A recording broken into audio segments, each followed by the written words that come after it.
Bonjour Jean-Yves Beaune. Bonjour. Vous êtes président de l'association Aider un enfant à Dano et vous avez réalisé il y a quelques mois un véritable périple sur la Via Ligeria. Vous êtes allé jusqu'à Rome. Racontez-nous, comment ça vous est venu cette envie ? Tous les chemins mènent à Rome.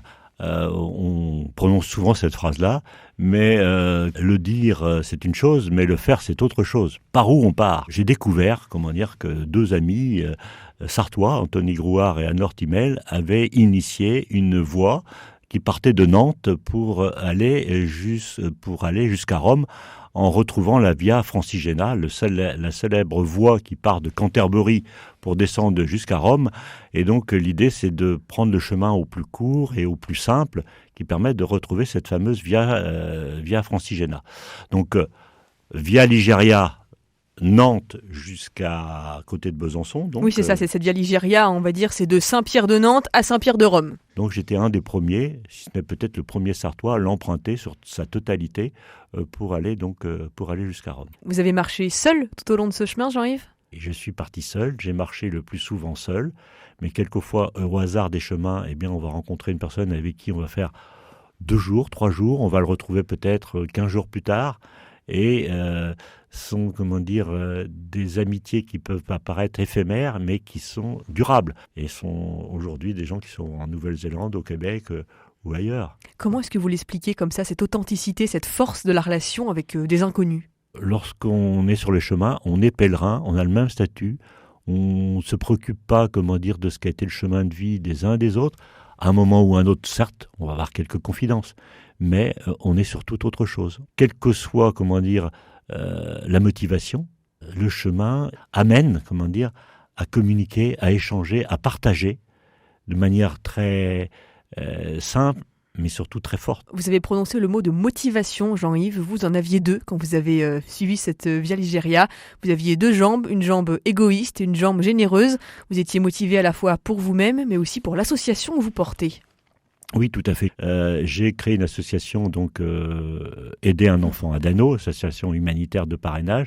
Et tout au long de mon chemin, j'ai aussi communiqué pour alimenter une cagnotte avec comme ambition, de collecter des fonds pour financer les infrastructures au collège que nous soutenons au Burkina Faso, à Dano plus précisément, région aujourd'hui en très grande souffrance avec l'actualité qu'on connaît. Ce chemin transformant, qu'est-ce qui vous a changé ? Le Jean-Yves du départ et le Jean-Yves de l'arrivée, ils ont quoi de différent ?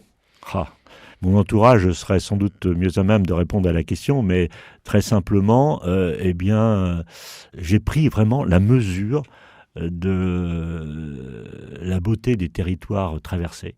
On a une formidable nature. J'ai pris aussi la mesure, du patrimoine que nous ont légué toutes les générations qui nous ont précédés. Et sur ce plan, la France, la Suisse, mais surtout l'Italie, nous donne, vous savez, quand on marche sur des voies romaines, on se dit il y a 2000 ans, voire même un peu plus, ce même pont était là, et d'autres pèlerins les ont empruntés. Et puis l'émerveillement, ce chemin, oui, il est transformant à beaucoup d'égards. Et puis aussi sur le plan spirituel, on revient pas complètement indemne, de ce type de chemin. J'ai rencontré des gens qui avaient une foi vraiment chevillée au corps, d'autres qui étaient mécréants, d'autres qui étaient dans le doute, mais personne n'est resté insensible lorsqu'on arrive, dans certaines abbayes, comme le col du Grand Saint-Bernard, l'abbaye Saint-Maurice, des lieux, chargés d'histoire, d'émotion, de spiritualité. Et puis quand on arrive à Rome... Qu'est-ce que vous avez ressenti justement quand vous êtes arrivé place Saint-Pierre ? C'était le terme, le but ultime ?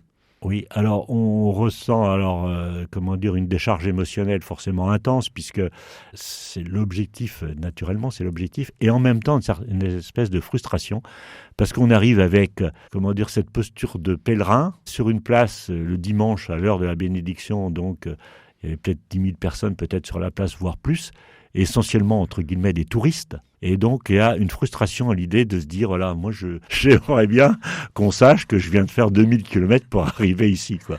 Elle est peut-être là, l'humilité finale. Oui, oui, tout à fait, tout à fait. C'est ça la leçon à retenir. Le chemin, on le fait pas pour les autres, on le fait pour soi. Ce que l'on ressent, c'est très difficile à faire partager. La preuve, c'est devant votre micro RCF aujourd'hui. Les mots me manquent pour décrire toute l'émotion qui a été la mienne quand je suis arrivé sur la place Saint-Pierre. Un immense merci, Jean-Yves Beaune, pour votre confidence, pour vos témoignages aujourd'hui au micro d'RCF. Je rappelle que vous êtes entre autres le président de l'association humanitaire Aider un enfant à Dano et vous avez parcouru ce long périple sur la Via Ligéria. À bientôt. Merci.